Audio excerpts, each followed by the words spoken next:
السلام علیکم ورحمۃ اللہ وبرکاتہ۔ نحمدہ ونصلی ونسلم علی رسولہ الکریم، اما بعد۔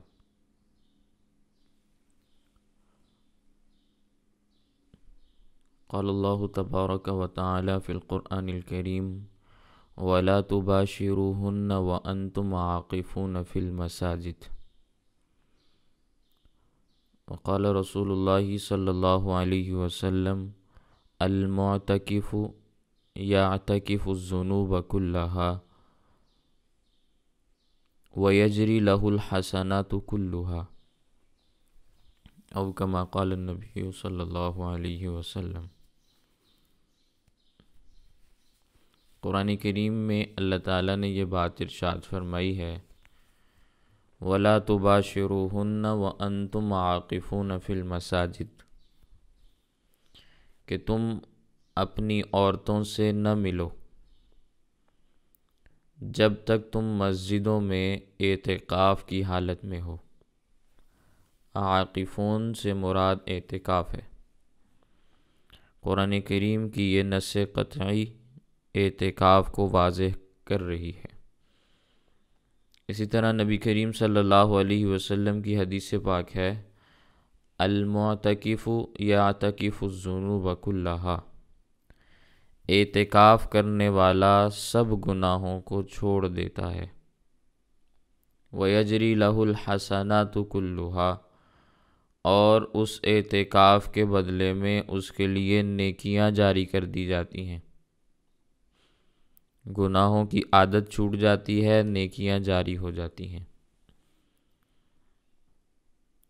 رمضان کے آخری عشرے کا اعتکاف کرتا ہے، اس کے گزشتہ تمام گناہ اللہ تعالیٰ معاف فرما دیتے ہیں۔ روایات کے اندر تذکرہ آتا ہے کہ 2 حج اور 2 عمروں کا ثواب اللہ تعالیٰ اعتکاف کرنے والے کو عطا فرماتے ہیں۔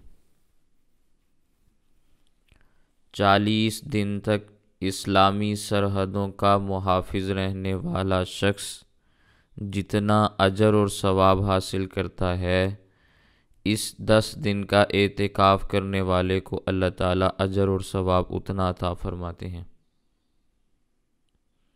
40 دن تک اسلامی سرحد کی حفاظت کرنے والا پہرے دار جتنے اپنے گناہ بخشواتا ہے، اللہ تعالیٰ اتنے گناہ اس اعتکاف کرنے والے کے بھی معاف فرما دیتے ہیں۔ جب یہ اعتکاف سے باہر آتا ہے تو ایسا ہوتا ہے جیسے نیا پیدا ہونے والا بچہ جو ماں کے پیٹ سے پیدا ہوا تو وہ گناہوں سے بالکل پاک اور صاف ہے۔ یہ اعتکاف کی فضیلت ہے، جس اعتکاف کے بارے میں قرآن کریم کی آیت نے وضاحت دی ہے، اور جس اعتکاف کو رمضان کے آخری 10 دنوں کا اعتکاف بھی کہا جاتا ہے، اور یہ اعتکاف سنت اعتکاف ہے۔ عمومی طور پر اعتکاف کی 2 قسمیں ہوتی ہیں، دونوں کو ذہن میں رکھیں۔ بعض اعتکاف ایسے ہوتے ہیں جنہیں اعتکاف واجبہ آپ کہہ سکتے ہیں، واجب اعتکاف۔ کسی نے کوئی نظر مانی، میرا فلاں کام ہو گیا تو میں اتنے دن کا اعتکاف کروں گا یا اعتکاف کروں گی، یہ اعتکاف واجب ہے، یہ نظر کا اعتکاف ہے۔ اس کے ساتھ روزہ رکھنا بھی لازم ہوتا ہے، اور اس کے مستقل احکامات بالکل ویسے ہی ہیں جیسے سنت اعتکاف کے ہوتے ہیں جو رمضان کے دنوں میں کیا جاتا ہے۔ لیکن یہ رمضان کے آخری عشرے کا جو اعتکاف ہے، آخری 10 دنوں کا اعتکاف، یہ اعتکاف سنت ہے۔ اسے سنت موقدہ علی الکفایہ بھی کہا جاتا ہے، یعنی محلے کی مسجد میں اگر کچھ افراد اعتکاف کر لیں تو پورے محلے کی جانب سے ذمہ داری ادا ہو جاتی ہے، اور اگر کسی نے بھی اعتکاف نہیں کیا تو پورے محلے پر ترک سنت کا گناہ بھی ہوتا ہے۔ یہ سنت موقدہ علی الکفایہ ہے۔ تو یہ اعتکاف سنت ہے، اس کے لیے بھی روزہ شرط ہے۔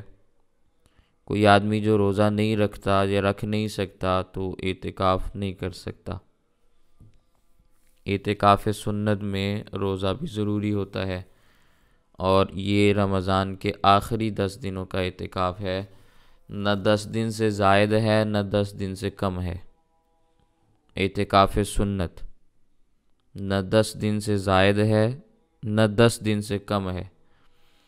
ہمارے معاشرے کے اندر بہت ساری چیزیں چلتی ہیں، رمضان میں بعض جگہوں پر مہینوں کا اعتکاف ہوتا ہے، پورے مہینے کا اعتکاف، وہ اعتکاف سنت نہیں ہے۔ مستحب اعتکاف اس کو آپ کہہ سکتے ہیں، وہ جتنا مرضی کریں آپ، لیکن اعتکاف سنت رمضان کے آخری عشرے کا اعتکاف ہے۔ اور اسی طرح 10 دن سے کم بھی نہیں ہے کہ کوئی 3 دن کے لیے اعتکاف بیٹھتا ہے تو کوئی 5 دن کے لیے تو کوئی 7 دن کے لیے، وہ اعتکاف مستحب بن جاتا ہے، سنت نہیں ہے۔ تو اعتکاف سنت رمضان کے آخری عشرے کا اعتکاف ہے، یہ اعتکاف سنت مؤکدہ علی الکفایہ ہے، اور اس کے لیے روزہ بھی ضروری ہے۔ یہ 2 قسمیں ہو گئیں، ایک اعتکاف واجب جو نظر کا اعتکاف ہے، اس کے لیے بھی روزہ لازم ہے۔ دوسرا اعتکاف سنت رمضان کے آخری 10 دنوں کا اعتکاف ہے، اس کے لیے بھی روزہ لازم ہے۔ تیسرا اعتکاف ہے جسے اعتکاف مستحب آپ کہہ سکتے ہیں، اس کے لیے روزہ بھی شرط نہیں، وقت بھی شرط نہیں کہ پورا دن آپ نے بیٹھنا ہے، دن کے آغاز سے لے کر اختتام تک، یہ بھی شرط نہیں۔ رات آپ نے ساری وہاں گزارنی ہے، یہ بھی شرط نہیں۔ آپ مسجد میں جاتے ہوئے اعتکاف کی نیت کر لیں تو یہ اعتکاف مستحب ہے۔ جتنی دیر آپ مسجد میں موجود رہیں گے اعتکاف کا ثواب ملتا رہے گا، جب واپس آئیں گے تو اعتکاف کی نیت ختم ہو جائے گی۔ سمجھ میں آئی ہے بات؟ اسی لیے ہمارے ہاں مشائخ کا جو طرز عمل ہے، اس طرز عمل میں ایک بات یہ بھی ملتی ہے کہ وہ مسجد میں داخل ہونے کے بعد کچھ نوافل کا اہتمام کیا کرتے تھے۔ ایک نفل اس میں 2 رکعت نماز اعتکاف کی بھی ہوتی تھی۔ اعتکاف کی نیت کر کے مسجد میں داخل ہوتے، جاتے ہی 2 رکعت ادا کرتے کہ جتنی دیر مسجد کے اندر ہیں اعتکاف کا ثواب ملتا رہے گا۔ نیت کرنے کے بعد نفل پڑھنا ضروری نہیں ہے، بہتر ہے، سنت عمل ہے۔ کوئی چھوڑ بھی دے تو اعتکاف کا ثواب پھر بھی ملتا ہے، لیکن نفل پڑھنے سے زیادہ ملتا ہے۔ اسی طرح 2 رکعت ہیں نماز تحیۃ المسجد، کہ مسجد میں داخلے کی نیت کرتے ہوئے آپ نے 2 رکعت نماز کی ادائیگی کی ہے، یہ بھی نفل نماز ہے۔ تو یہ مشائخ کا طرز عمل ہے، تو مساجد میں جانے والے وہ اس کا اہتمام کر سکتے ہیں۔ البتہ رمضان کا جو سنت اعتکاف ہے یہ خواتین بھی کر سکتی ہیں، لیکن خواتین کے لیے گھروں کے اندر اعتکاف ہوتا ہے، مساجد میں نہیں ہوتا۔ خواتین کا جو اعتکاف ہے وہ گھروں کے اندر ہے، مساجد میں نہیں ہے۔ اس پر میں مستقل بات آپ کے سامنے عرض کروں گا۔ تو خواتین بھی اعتکاف سنت کا اہتمام کر سکتی ہیں۔ اعتکاف واجب بھی اگر ادا کرنا ہو تو وہ بھی گھر کے اندر ہی ادا ہوگا، خواتین کا مسجد میں نہیں جانا ہو، البتہ اس کے لیے روزہ رکھنا پڑے گا۔ سمجھ میں آئی ہے بات؟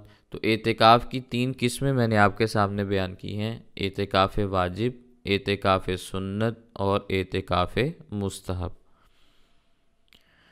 پھر اعتکاف کے بہت سارے مسائل بھی ہیں، ان مسائل کا سمجھنا بھی ہمارے لیے بے حد ضروری ہے۔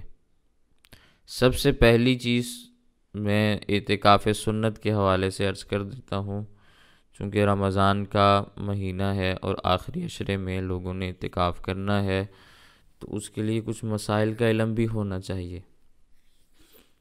سب سے پہلا مسئلہ ہوتا ہے اعتکاف سنت کی نیت کرنا، اور اس کی ابتدا کب سے ہے، یہ 2 مسئلے ہیں۔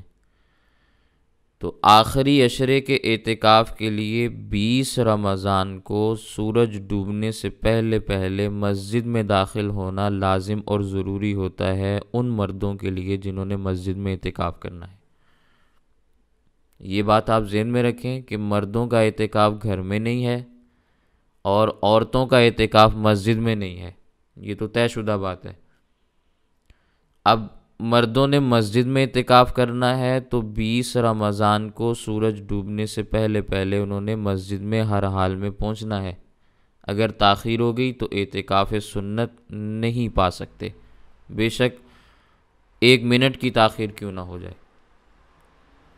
اسی طرح خواتین جنہوں نے گھروں کے اندر اعتکاف سنت کرنا ہے ان کے لیے یہ لازم اور ضروری ہے کہ 20 رمضان کو سورج ڈوبنے سے پہلے پہلے جس جگہ کو انہوں نے اعتکاف کے لیے خاص کیا ہے وہاں ان کا ہر حال میں پہنچنا لازم اور ضروری ہے۔ یہ نہیں کہ ابھی میں افطاری بنا لوں، افطاری بنانے کے بعد سب کو کروانے کے بعد پھر میں جاؤں گی وہاں پہ، یہ نہیں ہوگا۔ افطاری سے پہلے پہلے آپ نے اس جگہ پر پہنچنا ہے۔ سمجھ آ گئی ہے بات؟ یہ اعتکاف سنت کی ابتدا ہے۔ اس میں نیت بھی کی جائے گی کہ ہم سنت اعتکاف کی نیت کر کے 10 دن کا اعتکاف کرنے کے لیے اپنی اپنی جگہ کے اوپر حاضر ہو چکے ہیں۔ پھر جب اعتکاف آپ شروع کر چکے ہیں تو اعتکاف میں کسی شدید ترین ضرورت کے بغیر مسجد سے نکلنا یا خواتین کے لیے اپنے حجرے سے نکلنا حرام ہے اور اعتکاف کو فاسد کرنے والی چیز ہے، اعتکاف ٹوٹ جاتا ہے۔ یہ اعتکاف نظر میں بھی ایسا ہے، جسے اعتکاف واجب میں نے آپ کے سامنے بیان کیا، اس میں بھی ایسا ہی ہے کہ آپ اگر کسی شدید ترین ضرورت کے بغیر اس جگہ سے نکل گئے ہیں، مسجد سے نکل گئے مرد حضرات، یا خواتین اس جگہ سے ادھر ادھر چلی گئیں جس جگہ کو انہوں نے اعتکاف کے لیے خاص کیا ہوا ہے، تو یہ حرام ہے، ٹھیک ہے، اور اس سے اعتکاف بھی ٹوٹ جاتا ہے۔ اس لیے بغیر کسی شدید ترین ضرورت کے اعتکاف واجب میں اور اعتکاف سنت میں جگہ سے ادھر ادھر نہیں جانا چاہیے۔ جو جگہ آپ کے لیے خاص ہو چکی ہے بس وہیں پر آپ قیام کریں۔ البتہ ضرورت کے لیے نکلنا جائز ہے، گنجائش موجود ہے۔ کسی کو غسل کی حاجت پیش آ گئی، مرد ہو یا عورت، غسل کی حاجت پیش آ جاتی ہے، نماز کے لیے وضو کرنے کی حاجت اور ضرورت ہے۔ اب ظاہر ہے جہاں پہ اعتکاف کیا ہوا ہے وہاں تو وضو نہیں کریں گے، پیشاب اور پاخانے کے لیے جانا پڑے گا تو بقدر ضرورت مسجد سے نکلنا جائز ہے، عورتوں کا اس حجرے سے نکلنا جائز ہے۔ یہ ضرورتیں ہیں کہ پیشاب پاخانے کے لیے جانا ہے، وضو کے لیے جانا ہے، غسل کے لیے جانا ہے، تو اس کے لیے نکلنے میں کوئی حرج کی بات نہیں، لیکن اس میں بھی اس بات کا اہتمام کرنا چاہیے کہ انسان وقت ضائع نہ کرے اور ادھر ادھر مشغول نہ ہو کہ گئے تو ہیں وضو کرنے کے لیے اور ادھر بیٹھ کے باتیں ہو رہی ہیں، گئے ہیں وضو کرنے کے لیے اور ادھر کوئی اسکرین لگی ہوئی ہے اور میچ دیکھ رہے ہیں، ساتھ ساتھ وضو بھی بنا رہے ہیں، ساتھ ساتھ میچ بھی دیکھ رہے ہیں، آتے جاتے راستے میں باتیں بھی ہو رہی ہیں، تو یہ طرز عمل اعتکاف کو فاسد کرنے والے ہیں، توڑنے والے ہیں۔ اس کی وجہ سے اعتکاف کے اندر فساد لازم آتا ہے، اس لیے اس قسم کی چیزوں سے احتراز کرنا چاہیے۔ سمجھ آ گئی بات؟ اسی طرح خواتین پر تو جمعہ ویسے ہی نہیں ہوتا، انہوں نے گھر میں ظہر کی نماز پڑھنی ہوتی ہے، وہ تو گھر میں نماز پڑھیں گی۔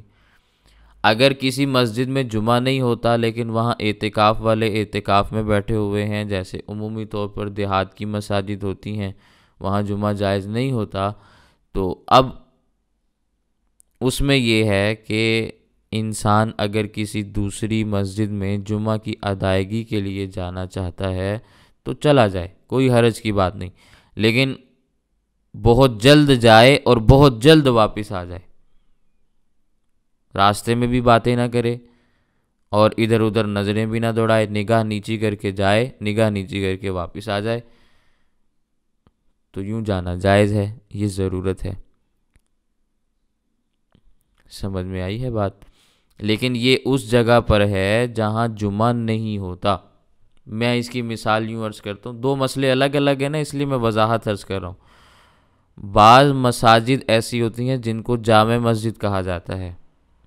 مثال کے طور پر آپ کی کالونی کے اندر 5 مسجدیں ہیں، تو جمعہ ایک کے اندر ہونا چاہیے۔ یہ شریعت اسلامیہ کا تقاضا ہے، ہوتا نہیں ہے ایسے ہمارے معاشرے میں، لیکن اصل مسئلہ یوں ہی ہے کہ 5 مسجدیں ہیں تو 5 مسجدوں میں سے جمعہ ایک کے اندر ہونا چاہیے، باقیوں میں نہیں ہونا چاہیے۔ جو بڑی مسجد ہے اس کے اندر جمعہ ہو۔ تو اب اگر چھوٹی مسجدوں والے جامع مسجد میں جمعہ کے لیے جاتے ہیں تو یہ مسئلہ میں نے ان کے لیے بیان کیا ہے کہ وہ چھوٹی مسجدوں سے نکلیں اور بڑی جامع مسجد میں چلے جائیں جمعہ کی ادائیگی کے لیے۔ لیکن اگر کوئی مسجد ایسی ہے کہ وہاں عمومی حالت میں جمعے کی نماز ہوتی ہی نہیں ہے، عمومی حالت میں جمعے کی نماز وہاں ہوتی ہی نہیں ہے، اور شہروں کے اندر نماز ہوتی ہے، بہت دور جانا پڑتا ہے، تو اب وہاں سے نکلنا پھر جائز نہیں ہے۔ پھر وہ آدمی وہاں سے نہیں نکلے گا، بلکہ وہ وہیں رہے گا، وہیں رہ کر ظہر کی نماز ادا کرے۔ سمجھ میں آ گیا؟ اگر ایک سے زائد اعتکاف والے ہیں تو وہاں ظہر کی جماعت کرا لیں، اکیلا آدمی ہے تو اکیلی ظہر کی نماز پڑھ لے، کوئی حرج کی بات نہیں، تو پھر اس کے لیے نہیں نکلے گا۔ ٹھیک ہے، یہ دو باتیں الگ الگ ہوگی۔ اب جب انسان ضرورت شدیدہ کے لیے اعتکاف سے باہر نکل سکتا ہے، مسجد سے باہر نکل سکتا ہے، عورتیں اپنی جگہ کو چھوڑ سکتی ہیں، تو اب اس دورانیے میں آنے اور جانے میں بہتر یہ ہے کہ انسان ذکر کے اندر اپنے آپ کو مشغول کرے۔ آتے جاتے جتنا وقت لگنا ہے، وہاں بیٹھے ہوئے جتنا، ظاہر ہے جب انسان واش روم کے اندر ہو تو وہاں تو ذکر اور تلاوت نہیں کی جاتی، وضو کے دوران یا آتے اور جاتے اس قسم کے جو اوقات ہوتے ہیں ان میں انسان اپنے آپ کو ذکر اور تلاوت کے اندر مصروف رکھے، تو یہ وقت بھی انسان کا پھر قیمتی بن جاتا ہے۔ اور یہ بات بھی آپ کو ذہن کے اندر رکھنی چاہیے کہ اعتکاف کرنے والے کو یا اعتکاف کرنے والی کو ہر وقت باوضو رہنا یہ مسنون ہے۔ ہر وقت باوضو رہنا یہ مسنون ہے، وضو ٹوٹ گیا دوبارہ جا کے کر لیں۔ لیکن کسی کا اگر عذر ہو تو اس کے لیے مسئلہ الگ ہے، یہ مسنون عمل ہے کہ آپ باوضو رہیں۔ باوضو رہیں گے تو عبادات بھی کرتے رہیں گے، قرآن پڑھتے رہیں گے، وضو ہی نہیں ہوگا تو قرآن کو ہاتھ کیسے لگائیں گے؟ باوضو ہوں گے تو نوافل بھی پڑھتے رہیں گے، باوضو نہیں ہوں گے تو نوافل کیسے پڑھیں گے؟ تو یہ ایک عذر رہتا ہے کہ بھی ہمارا تو وضو نہیں، ظہر کی نماز کا وقت ہوگا تو وضو کر لیں گے، اس کے بعد دیکھیں گے کیا کرنا ہے، تو پھر انسان وقت ضائع بھی کرتا ہے۔ تو اعتکاف والے کے لیے ہر وقت باوضو رہنا مسنون ہے تاکہ وہ اپنی عبادتوں کے اندر مصروف رہے۔ اور اگر مسجد کے اندر کسی ٹب کے اندر وضو کرنے کی گنجائش موجود ہو تو پھر ایسے آدمی کو مسجد سے باہر نہیں نکلنا چاہیے۔ یہ عمومی طور پر ہمارے ہاں جو مساجد ہوتی ہیں ان میں مسجد سے باہر ٹوٹیاں ہوتی ہیں، جو وضو خانہ ہوتا ہے وہ مسجد کا حصہ نہیں ہوتا، اسی طرح جو واش روم بنائے ہوئے ہوتے ہیں وہ مسجد کا حصہ نہیں ہوتا، اگرچہ مسجد کی 4 دیواری کے اندر ہوتے ہیں۔ ایسے ہونا نہیں چاہیے، ویسے ہمارے ہاں یہ مساجد کی ترتیب بھی بڑی غلط ہے۔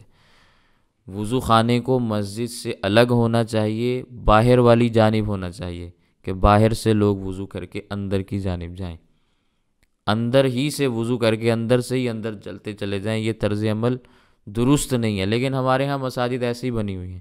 اسی طرح واش روم ان کو مساجد سے الگ کر کے بنانا چاہیے، تھوڑا دور کر کے بنانا چاہیے تاکہ گندگی نہ پھیلے، بدبو کی وہ جو ایک حمک سی ہوتی ہے وہ مسجد کے اندر نہ آئے۔ لیکن یہ بھی چلتی ہیں چیزیں، ایک ہی چھت کے نیچے غسل خانے بھی ہیں واش روم بھی ہیں، وضو خانے بھی ہیں، اور اسی چھت کے نیچے نماز بھی پڑھے، چھت ہی ایک ہے. سمجھ آ رہی ہے؟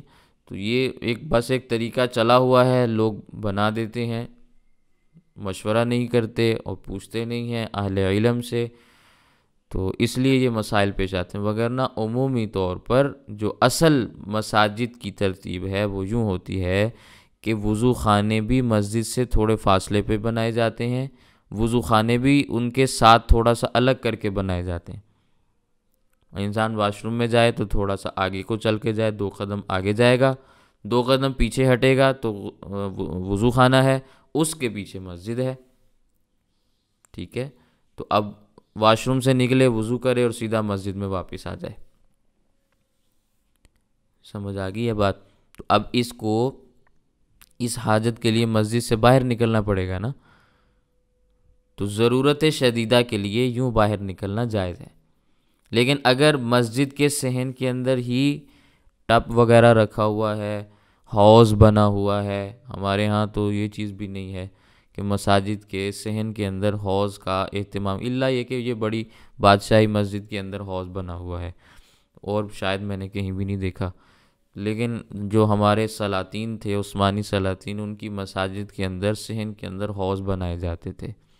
بیت المقدس کے اندر بھی حوض موجود ہیں، وہ مسجد کے احاطے میں ہیں، تو ان حوضوں سے وضو کر کے، تو یہ مسجد کے اندر کے حوض ہیں، وہاں سے پانی پینا، روزے کی حالت میں تو پانی نہیں پئیں گے، لیکن اس کے علاوہ وہاں سے وضو کرنا یہ کوئی حرج کی بات نہیں ہے.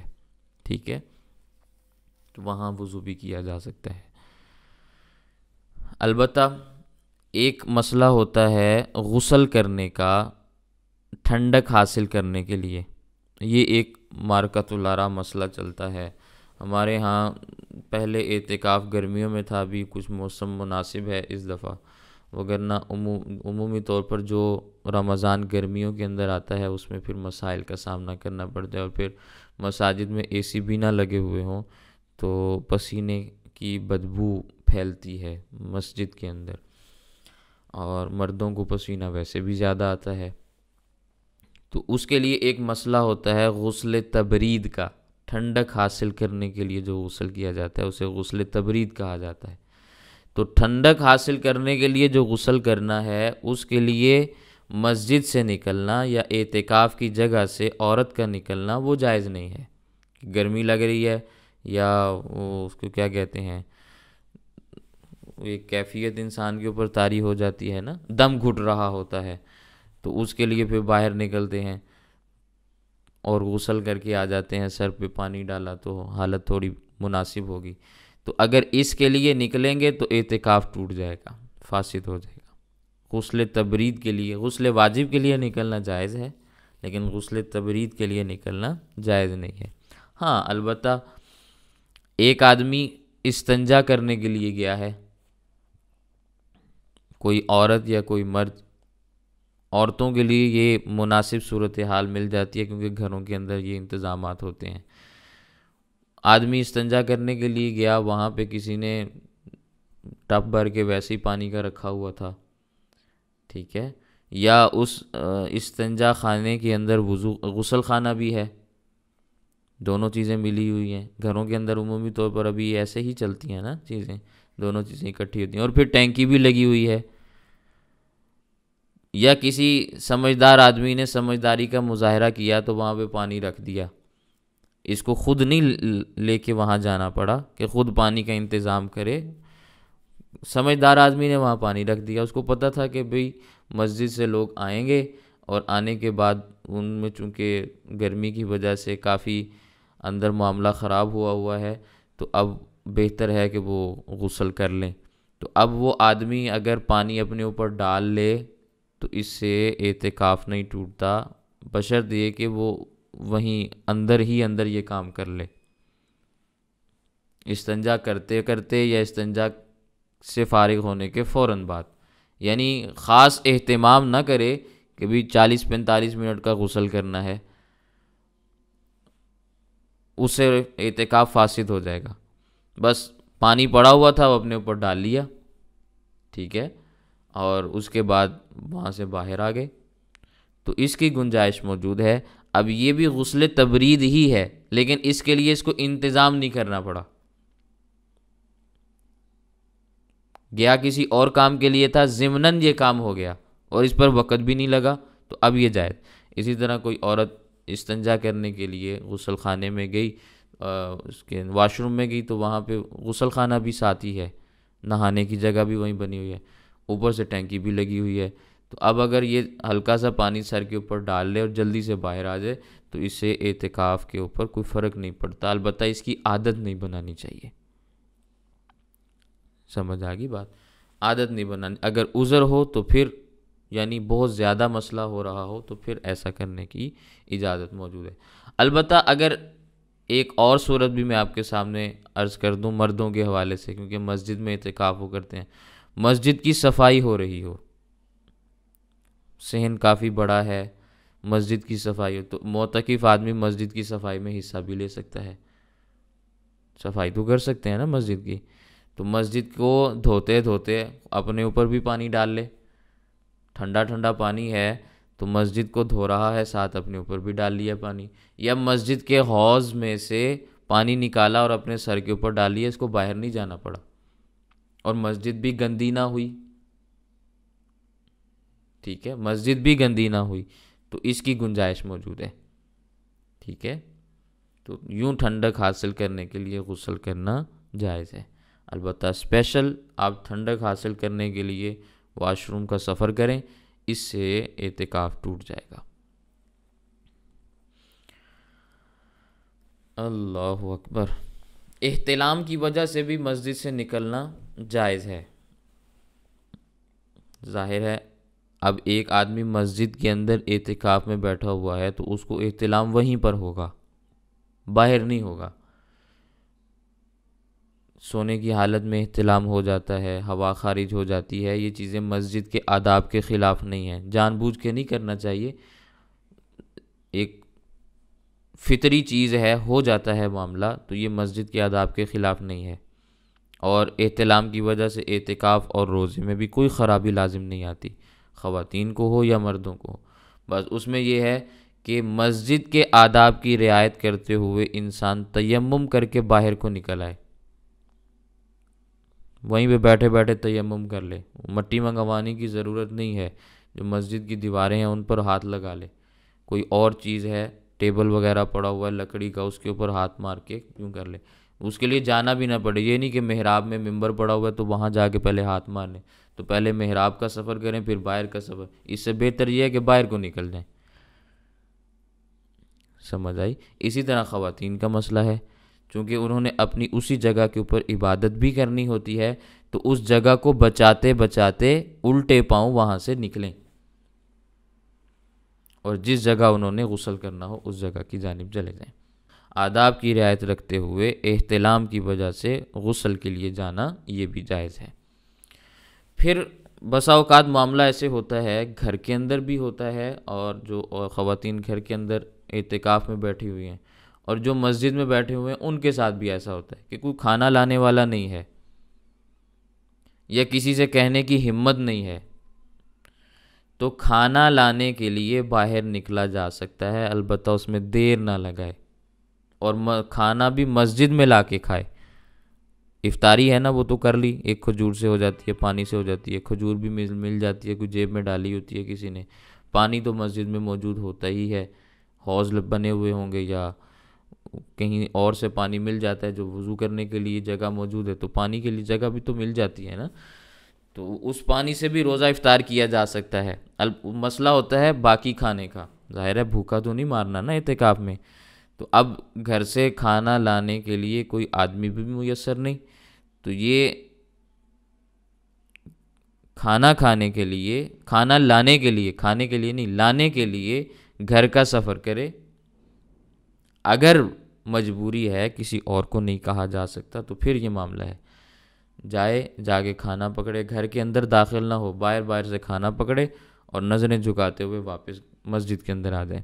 اسی طرح عورت ہے، اس کے لیے بہتر طریقہ یہ ہے کہ فریج کے اندر کوئی چیز پڑی ہوئی ہے، اس نے نکال کے کھانی ہے، تو جلدی سے جائے فریج میں سے چیز نکالے، واپس آ کے اپنی جگہ پہ بیٹھ کے اس کو کھا لے، ٹھیک ہے۔ اسی طرح کوئی بنانے والی چیز ہے تو اس میں احتیاط کرنی چاہیے، اگر کوئی اور بنانے والا موجود ہے تو پھر بنانا نہیں چاہیے، صرف اس عذر کی وجہ سے کہ بھی کیونکہ رات کا کھانا میں نہیں بنانا ہوتا ہے تو اعتکاف کی حالت میں بھی میں نہیں بنانا ہے، نہیں، اگر کوئی اور بنانے والا موجود ہے تو پھر اس کے ذمے لگائیں۔ کھانا بن جائے، اب وہ آپ تک پہنچا نہیں سکتے، مثال کے طور پر کوئی بوڑھی اماں موجود ہیں، وہ سیڑھیاں نہیں چڑھ سکتی، گھٹنوں کا مسئلہ ہے، تو آپ جلدی سے سیڑھیاں اتر کے نیچے جائیں، کھانا پکڑ کے اوپر آ کے کھا لیں۔ سمجھ آ گئی بات؟ تو یوں اس کی ترتیب ہوتی ہے۔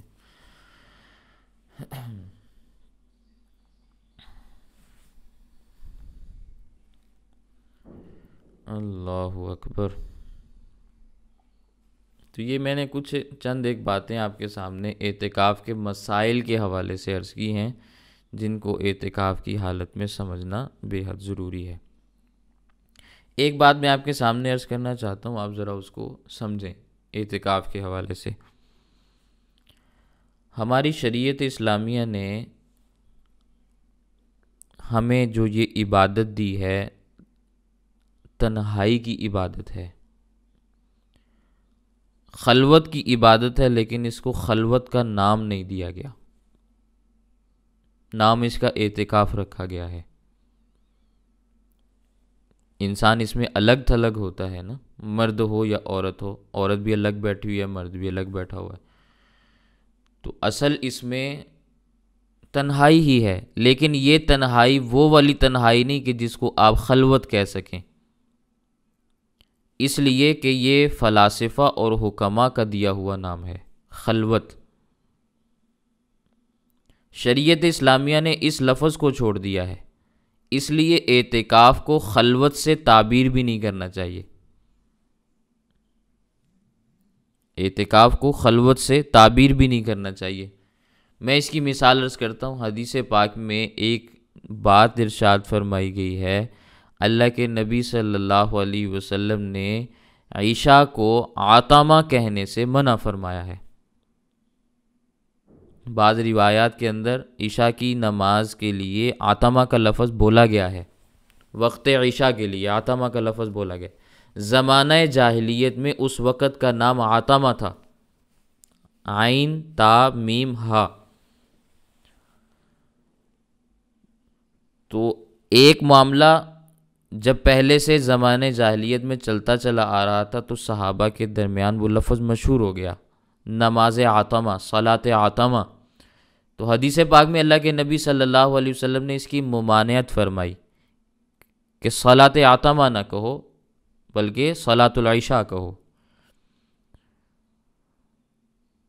یہ آج کل کچھ بیماریاں ہیں جو ہمارے درمیان بہت تیزی سے سرایت کرتی ہیں۔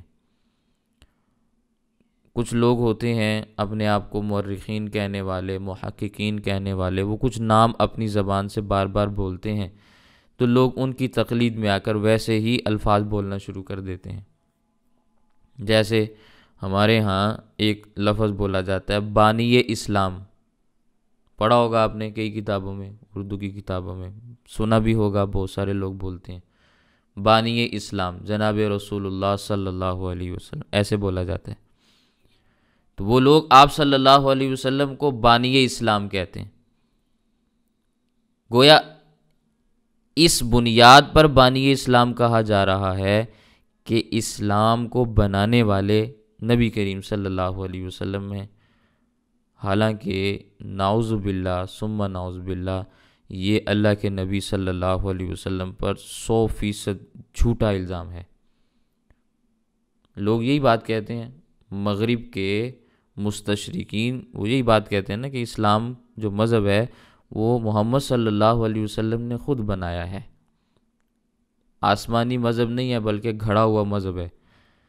آج کے دنیا کے ایتھیسٹ، ملحد، وہ بھی یہی بات کہتے ہیں کہ دنیا کے جتنے بھی مذاہب ہیں وہ مین میڈ ہیں، انسانوں کے بنائے ہوئے ہیں، گھڑے ہوئے ہیں۔ تو اسلام کو بھی آج سے 1400 سال پہلے محمد صلی اللہ علیہ وسلم نے تخلیق کیا ہے۔ تو یہ جملہ بانی اسلام والا یہ ان کی جانب سے آیا ہے، لیکن مسلمان بھی بول رہے ہیں۔ اگر اس جملے کے اندر تعویل نہ کی جائے نا، بعض جملے ہوتے ہیں ان میں تعویل کی گنجائش ہوتی ہے، تو مسلمان اگر یہ جملہ بول رہا ہو تو اس میں ہم تعویل کرتے ہیں، لیکن اگر تعویل نہ ہو تو انسان اس سے کافر ہو جاتا ہے۔ اتنا یہ سخت جملہ ہے، اتنی یہ سخت قسم کی بے ادبی ہے۔ اس لیے جو الفاظ کا چناؤ ہے وہ اپنا ہونا چاہیے، غیروں کا نہیں ہونا چاہیے۔ نبی کریم صلی اللہ علیہ وسلم کے لیے کئی الفاظ قرآن کریم میں اللہ تعالیٰ نے بیان فرمائے ہیں، انسان ان کو بول سکتا ہے، یا ایھا الرسول، یا ایھا النبی، حبیب اللہ، رسول اللہ، کتنے القابات ہیں اور کیسے کیسے بہترین قسم کے القابات ہیں۔ ان کو چھوڑ کر انسان کسی اور کا بنایا ہوا لقب استعمال کرے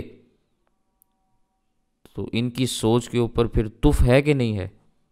یہ سوچنے سمجھنے والی چیزیں ہیں۔ اسی طرح لوگوں نے اعتکاف کو خلوت کا نام دیا ہے، اعتکاف کو خلوت کا نام دیا ہے۔ شریعت اسلامیہ میں خلوت کا لفظ اعتکاف کے لیے نہیں بولا گیا۔ اللہ تعالیٰ نے اس خلوت کے لفظ کی بجائے ہمیں لفظ اعتکاف بتلایا اور سکھلایا ہے۔ وَلَا تُبَاشِرُوهُنَّ وَأَنْتُمْ عَاقِفُونَ فِي الْمَسَاجِدِ، اعتکاف کا لفظ ہے۔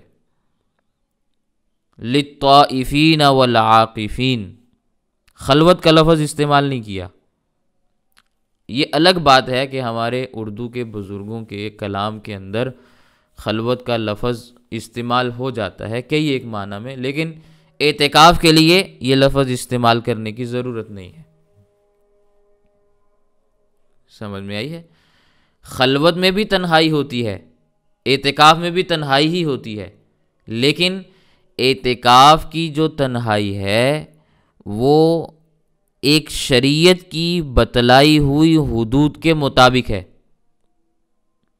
اس میں بہترین قسم کی حدود محمود آپ اس کو کہہ سکتے ہیں، بہترین قسم کی جو حدود ہیں ان کی رعایت رکھتے ہوئے اس کو تنہائی کو اختیار کیا گیا ہے۔ لیکن ایک خلوت ہے جو آپ اپنے دماغ سے سوچ کر خود بخود اختیار کر لیتے ہیں، اس کی تو قرآن کریم میں اللہ تعالیٰ نے مذمت بیان فرمائی ہے، فما رعوها حق رعایتها۔ وجہ اس کی یہ ہے کہ جب حدود کی رعایت نہ ہو تو کوئی چیز بہت ہی بہترین بھی ہو تو وہ اپنی ذات میں بری بن جاتی ہے۔ صرف اور صرف خلوت کے اندر بہت ساری برائیاں ہیں، بہت ساری اس میں کمیاں ہیں۔ مثال کے طور پر لوگ جو خلوت اختیار کرتے ہیں تو بڑی لمبی لمبی خلوتیں ہوتی ہیں،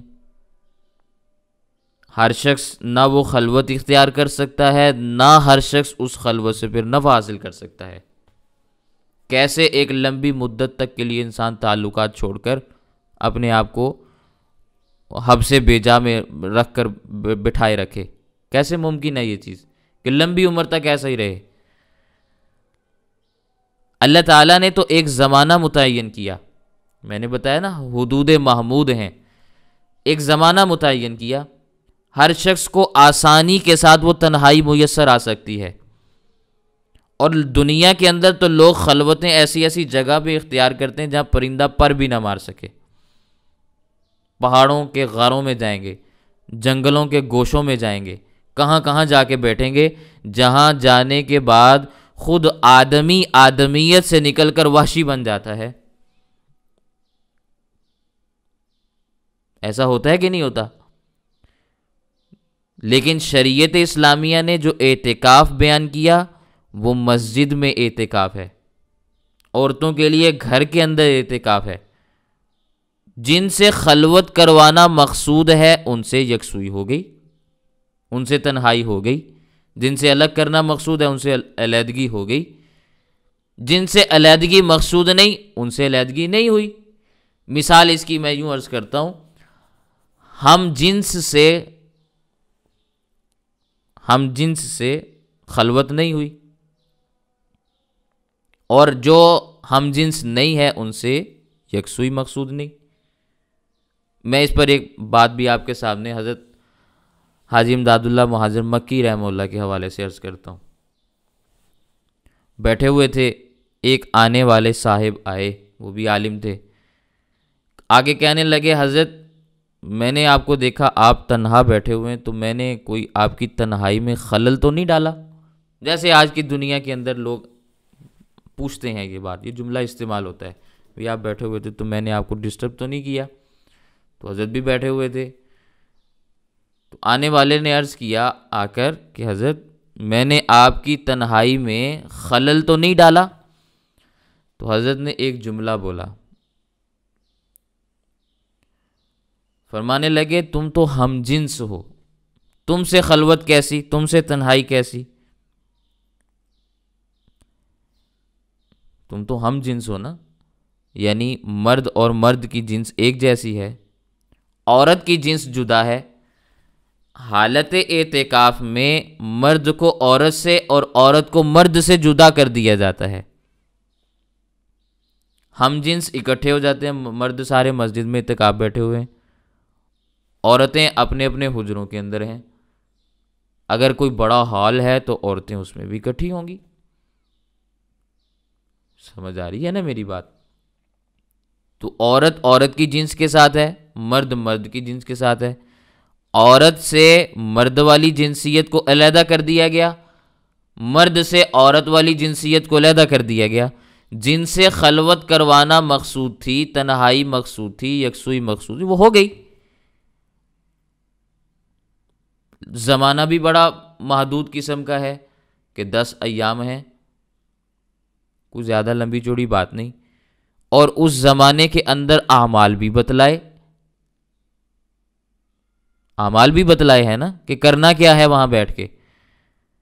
تو یہ شریعت کا بتلایا ہوا اعتکاف ہے، اور ایک دنیا کی بتلائی ہوئی خلوت اور تنہائی ہے۔ دنیا کی بتلائی ہوئی خلوت اور تنہائی ایک مسلمان کیسے اختیار کر سکتا ہے جب اس کے پاس شریعت کا بتلایا ہوا اعتکاف موجود ہو؟ سمجھ میں آ رہی ہے میری بات؟ یہ چیز سمجھنی ہے۔ پھر یہ جو میں نے آپ کے سامنے حضرت حاجی صاحب کی بات عرض کی ہے نا، کہ حاجی صاحب فرماتے ہیں بھئی تم تو ہمارے ہم جنس ہو، اس کی تائید حدیث پاک سے بھی ہوتی ہے۔ اللہ کے نبی صلی اللہ علیہ وسلم کا ارشاد ہے، الوحدۃ خیر من الجلیس السوء والجلیس الصالح خیر من الوحدہ، تنہائی برے ہم نشین سے بہتر ہے، اور اچھا ہم نشین تنہائی سے زیادہ بہتر ہے۔ یہ شریعت اسلامیہ کا اعتدال ہے۔ مسئلہ اس میں یہ ہے کہ خلوت کا مقصود تو یہ ہے کہ اللہ تعالیٰ کی جانب مشغولیت بڑھے۔ اگر ایک خلوت، ایک تنہائی اللہ سے انسان کو دور کر دیتی ہے تو اس سے کیا حاصل، کیا لینا آپ نے اس خلوت کا؟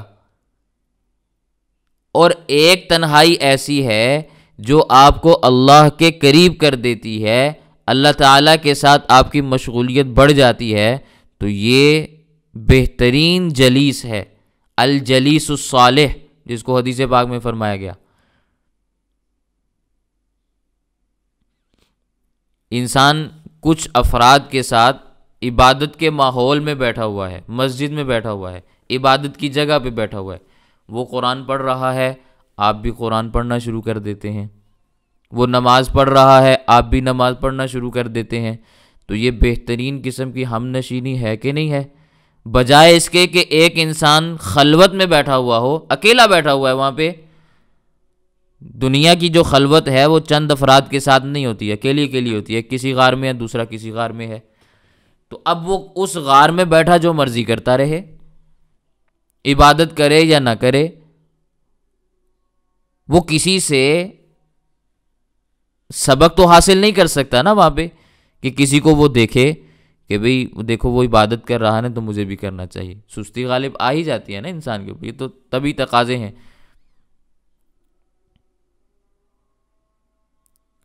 سمجھ آ رہی ہے؟ تو شریعت اسلامیہ نے جو اعتکاف بتلایا ہے وہ اعتکاف ہر حال میں محمود ہے، بہترین ہے۔ اس کے بجائے دنیا کی بتلائی ہوئی خلوتیں اور تنہائیاں یہ محمود نہیں ہیں، ان کے نقصانات ہیں۔ شریعت کے بتلائے ہوئے اعتکاف کا نقصان نہیں ہے، فائدہ ہی فائدہ ہے۔ یہ آپ نے ایک بات اپنے ذہن کے اندر ہمیشہ کے لیے رکھنی ہے۔ پھر یہ بات بھی ذہن میں رکھیں کہ جب انسان شریعت کے بتلائے ہوئے اس اعتکاف کے لیے تیار ہو گیا ہے، عورت اپنے حجرے کے لیے، مرد مسجد کے لیے تیار ہو گیا ہے، تو ضروری سامان لائے۔ بس زیادہ بکھیڑا لانا مناسب نہیں ہے کہ مسجد کو بھی آپ نے گھر بنا دیا۔ جن اعذار کی وجہ سے، عذروں کی وجہ سے گھر میں عبادت اور بیداری مشکل تھی، اب وہی معاملہ مسجد میں بھی ہے۔ بہترین قسم کا گدا نیچے بچھا ہوا ہے، کیا کہتے ہیں اس کو، میٹرس، بیڈ بنایا ہوا ہے آپ نے۔ بعضوں کی تو چارپائیاں بھی مسجد کے اندر ہوتی ہیں۔ تو اب اتنے سکون کے ساتھ جو بندہ سوئے گا تہجد میں، اس کو کیسے اٹھنا نصیب ہوگا؟ دوپہر کو سوئے گا تو عصر تک سوتا ہی رہے گا وہاں پہ، پھر اٹھانا پڑے گا، بھئی اٹھو، اعتکاف کے لیے آئے ہو۔ اسی طرح عورت بیڈ کے اوپر جا کے سونا شروع کر دے تو معاملہ تو پھر وہیں پہ ہو گیا، تو پھر اعتکاف کرنے کی کیا ضرورت تھی؟ تو جن عذروں کی وجہ سے عبادت اور بیداری میں دشواری آتی ہے، ان عذروں کو سمجھتے ہوئے ترک کر دینا چاہیے تاکہ آپ اس مقصود کو حاصل کر سکیں جس مقصد کے لیے آپ نے اعتکاف کو اپنایا ہے۔ اس کے لیے ضروری ہے کہ ضرورت کا سامان ہو۔ ہلکا سا گدا نیچے بچھائیں، اوپر چادر بچھائیں، سرہانہ رکھیں، سو جائیں۔ سونے کے لیے اتنی چیز کافی ہے۔ پانی پینا نہیں آپ نے، افطاری کے بعد پینا ہے، تو جب افطاری کا سامان آئے گا تو پانی بھی آ جائے گا، باقی چیزیں بھی آ جائیں گی۔ کپڑوں کی وہاں ضرورت نہیں، ایک کپڑا آپ نے پہنا ہوا ہے، جب تبدیل کرنے کی حاجت ہوگی تو دوسرا منگوا لیں۔ سمجھ میں آئی ہے بات؟ تو اس لیے بہت مختصر سامان مسجد کے اندر لانا چاہیے، بہت مختصر سامان اس حجرے میں لانا چاہیے جس حجرے میں خواتین نے اعتکاف کرنا ہے۔ اتنا وہاں پہ بکھیڑا کیا ہوا ہے، ہر قسم کی آرائش اور کیا کہتے ہیں ساز و سامان وہاں میسر ہے، تو وہ تو آپ راحت ہی راحت میں ہیں۔ آج کے زمانے میں تو اے سی بھی چل رہے ہوتے ہیں، تو کیسے وہاں سے نکلنے کو دل کرے گا؟ وہ تو ایک راحت کا ماحول بن جاتا ہے کہ شکر ہے بھی اعتکاف کا نام لے کے گھر کے کاموں سے تو جان چھٹی۔ ہاں، مرد کہتے ہیں کہ بھئی چلو 100 قسم کے کاموں سے پورے رمضان بھی ہمیں سکون نہیں دیا، تو 10 دن کا اعتکاف کرتے ہیں، آرام سے سوئے تو رہیں گے نا، مسجد میں اے سی بھی چل رہے ہوتے ہیں۔ تو اس سے پھر مقصود حاصل نہیں ہوتا، اس لیے اس کو سمجھنا ضروری ہے۔ پھر اسی طرح جس جگہ پہ اعتکاف کیا گیا ہے اس جگہ کو پاک اور صاف رکھنا بھی ضروری ہے۔ مردوں کے لیے مسجد کی صفائی کا اہتمام اور خواتین کے لیے حجرے کی صفائی کا اہتمام، یہ ضروری ہے۔ ہمارے حضرت عارف باللہ حکیم محمد اختر صاحب نور اللہ مرقدہ فرمایا کرتے تھے کہ ہمارے خاندان کی ایک پھوپھی تھیں، اور پھوپھیوں کے بہت سارے اوصاف ہوتے ہیں نا، تو وہ فرماتے ہیں ہمارے خاندان کی ایک پھوپھی تھی، وہ گھر میں بڑا بکھیڑا پھیلاتی تھی۔ کوئی سامان کہیں پڑا ہوا ہے، کوئی کہیں پڑا ہوا ہے، چمچہ کہیں ہے، دیگچی کہیں ہے، کوئی چیز کہاں ہے، کوئی چیز کہاں ہے، اور سمیٹنے کا کوئی اہتمام بھی نہیں۔ اگر کوئی اعتراض کرے کہ بھئی یہ کیا گھر کے اندر ماحول بنایا ہوا ہے، تو وہ آگے سے کہتے ہیں یہ مسجد تھوڑی ہے، گھر ہے، یہ گھر ہے، مسجد کی طرح صاف ستھرا اس کو تھوڑی ہونا چاہیے، تم مسجد کو صاف ستھرا رکھو، یہ گھر ہے۔ تو وہ یہ جواب دیتی تھی آگے سے۔ تو حضرت فرمایا کرتے تھے کہ بھئی گھر کو بھی پاک اور صاف رکھنا ضروری ہے کہ گھر کے اندر بھی عبادت کا ماحول پیدا ہو سکے۔ گھر میں بیٹھنے کی جگہ ہی نہیں، بدبو آ رہی ہے، صفائی کا اہتمام نہیں، تو وہاں بیٹھنے کو بھی دل نہیں کرتا، چاہے جائے کہ انسان وہاں بیٹھ کے عبادت کرے۔ تو جس جگہ پہ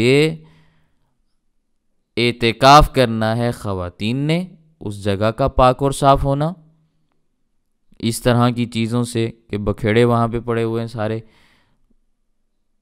یہ ادب کے خلاف ہے۔ اسی طرح مسجد کا ادب یہ ہے کہ مسجد میں بھی ضرورت سے زائد نہ سامان لایا جائے اور نہ ہی اس کو وہاں پہ بکھیرا جائے۔ کوئی چیز کہاں پڑی ہوئی ہے، کوئی چیز کہاں پڑی ہوئی ہے، کچھ پتہ نہیں، کہیں کسی نے شلوار لٹکائی ہوئی ہے، کہیں کسی نے قمیض لٹکایا ہوا ہے، کہیں کسی نے کیا کیا ہوا ہے، کہیں کیا کیا ہوا ہے۔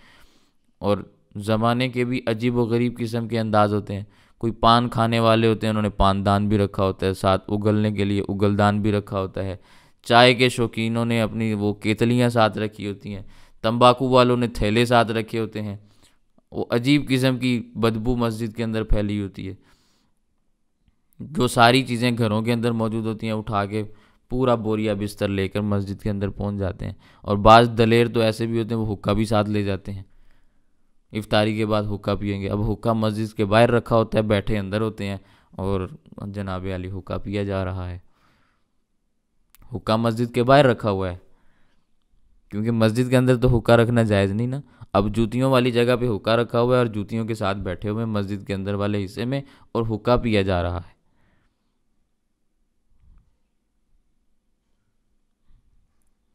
اس سے اعتکاف تو خراب نہیں ہوتا، لیکن یہ لغویات ہیں، فضول کی۔ اور بعض سگریٹ پینے کے عادی ہوتے ہیں، سگریٹ مسجد کے اندر جلا کے ہاتھ باہر کو نکال کے باہر کو وہ پھینک رہے ہوتے ہیں اس کو۔ ایسے بھی افراد دیکھنے کو ملتے ہیں۔ تو ان چیزوں سے آزاد ہو کر انسان کو اعتکاف میں بیٹھنا چاہیے۔ اگر یہ نہیں کر سکتے تو پھر نہ آؤ،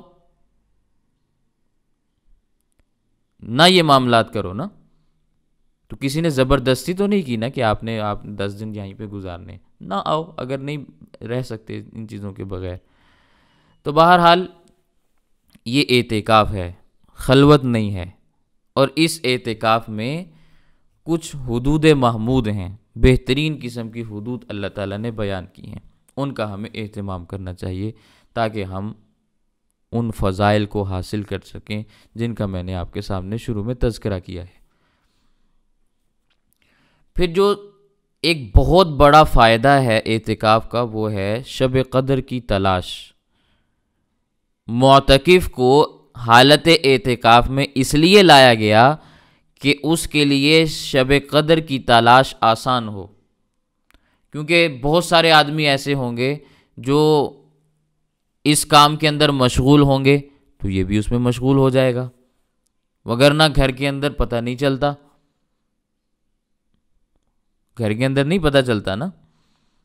ایک کام آ گیا گھر کے اندر، یا تھکاوٹ ہوگی کام کرنے کی وجہ سے انسان سو گیا، پتہ ہی نہیں، ساری رات سوئے رہے۔ لیکن جب کچھ افراد خالصتاً شب قدر کی تلاش میں حالت اعتکاف میں مسجد میں بیٹھے ہوئے ہیں، تو اب ان کو دیکھ دیکھ کر ہر ایک کی حالت تبدیل ہوگی کہ نہیں ہوگی؟ تحری پیدا ہوگی، مشغولیت پیدا ہوگی، اپنے آپ کو اعمال میں لگا کے رکھیں گے، دل کرے گا۔ اور اس میں بھی ایک عجیب حکمت ہے کہ شب قدر کی تاریخ متعین نہیں کی گئی، کیونکہ 5 راتوں کا جاگنا تھا نا، تو اب 5 راتیں جاگیں۔ اگر ایک رات متعین کر دیتے تو سارے اس رات جاگ لیتے، باقی ساری راتیں سوئے رہتے۔ تو شریعت اسلامیہ نے اعتدال بھی دیا ہے کہ اعتکاف تو 10 دن کا ہے، لیکن 5 راتیں جگایا ہے، 10 کی 10 راتیں بھی نہیں جگایا، اور ایک رات بھی نہیں جگایا کہ ایک رات متعین کر کے آپ کو بتا دیا اب 9 راتیں آپ سوتے رہو اور ایک رات آپ اٹھ کے عبادت کر لو، یہ بھی نہیں کیا۔ ایک افراط ہے، ایک تفریط ہے، ایک آپ حد سے آگے بڑھ جاتے ہیں اور ایک پیچھے ہٹ جاتے ہیں، دونوں مناسب نہیں ہے نا۔ تو یہ شریعت اسلامیہ کی اعتدال پر مبنی عبادات ہیں۔ پھر سونے پر بھی اجر اور ثواب دیا ہے، جاگنے پر بھی اجر اور ثواب دیا ہے۔ سونے پر بھی اجر اور ثواب دیا ہے، جاگنے پر بھی اجر اور ثواب دیا ہے، کہ اگر کوئی سونا چاہتا ہے، زیادہ عبادت کر لیے، تو سونے میں بھی کوئی حرج نہیں، سو جائیں، اور اگر جاگنا چاہتا ہے تو جاگنے میں بھی کوئی حرج کی بات نہیں، جاگے گا تو بہت ساری عبادتوں کا اجر اور ثواب، ظاہر عبادت کرے گا نا وہاں بیٹھ کے۔ تو نفع ہی نفع ہیں، اس میں نقصان نہیں ہے۔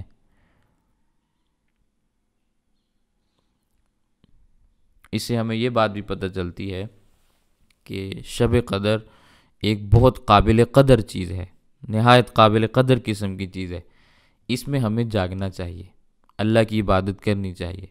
ساری رات جاگنا ضروری نہیں ہے، جتنا ہو سکے، جو جتنا جاگ سکے وہ اتنا جاگ لے،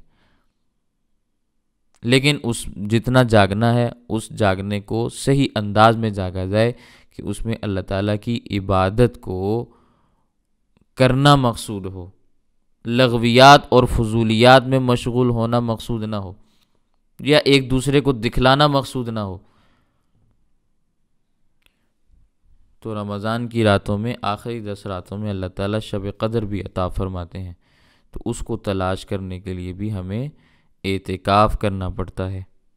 اس کے بغیر بھی مل جاتی ہے، لیکن بہترین طرز عمل اعتکاف والا ہے، جو اللہ کے نبی صلی اللہ علیہ وسلم سے ثابت ہے۔ اللہ کے نبی صلی اللہ علیہ وسلم اعتکاف کا اہتمام فرمایا کرتے تھے۔ اب جو آدمی رمضان کی آخری 10 راتوں میں سے جو 5 راتیں بنتی ہیں، طاق راتیں جن کو کہا جاتا ہے، ان میں جب جاگتا ہے نا، تو اب ہر رات جاگنے والا، 5 راتوں میں سے ہر رات جاگنے والا بڑی آسانی کے ساتھ شب قدر کو پا لیتا ہے۔ اس کا قلب بعض چیزوں کی گواہی دے رہا ہوتا ہے، اس لیے کہ ایک رات اس میں ایسی آتی ہے جس میں عبادت میں دل زیادہ لگتا ہے، وہی شب قدر کی رات ہے۔ باقی 4 راتوں کی بنسبت اس رات میں عبادت زیادہ ہوتی ہے، قلب پر غفلت طاری نہیں ہوتی، غفلت طاری نہیں ہوتی، سلامتی اور برکات نازل ہو رہی ہوتی ہیں، انسان محسوس کر رہا ہوتا ہے۔ جاگنے والے کو یہ چیزیں پتہ چلتی ہیں، اور اس جاگنے والے کو جو عبادت کے اندر مشغول بھی ہو صحیح طور پر۔ تو جو 5 راتیں جاگے گا نا، اس کو جب یہ 5 راتیں گزر جائیں گی نا، پھر اس کو پتہ چلے گا کہ کون سی رات شب قدر تھی۔ اس لیے ہر رات جاگنے کا اہتمام بھی ہو اور اس میں عبادات کا اہتمام بھی ہو، تو انسان کو اللہ تعالیٰ یہ پھر چیزیں عطا فرما دیتے ہیں۔ ایسا نہیں ہے کہ یہ مل ہی نہیں سکتی۔ سمجھ میں آ گئی ہیں باتیں؟ تو یہ اعتکاف کے حوالے سے میں نے کچھ گزارشات آپ کے سامنے عرض کی ہیں۔ امید ہے کہ آپ کو باتیں سمجھ میں آئی ہوں گی، لیکن پھر بھی اگر کسی کو کسی بات کے اوپر کوئی شبہ ہو، کوئی اشکال ہو، تو وہ بتا دیں، میں پھر انشاءاللہ اس کا جواب عرض کر دیتا ہوں۔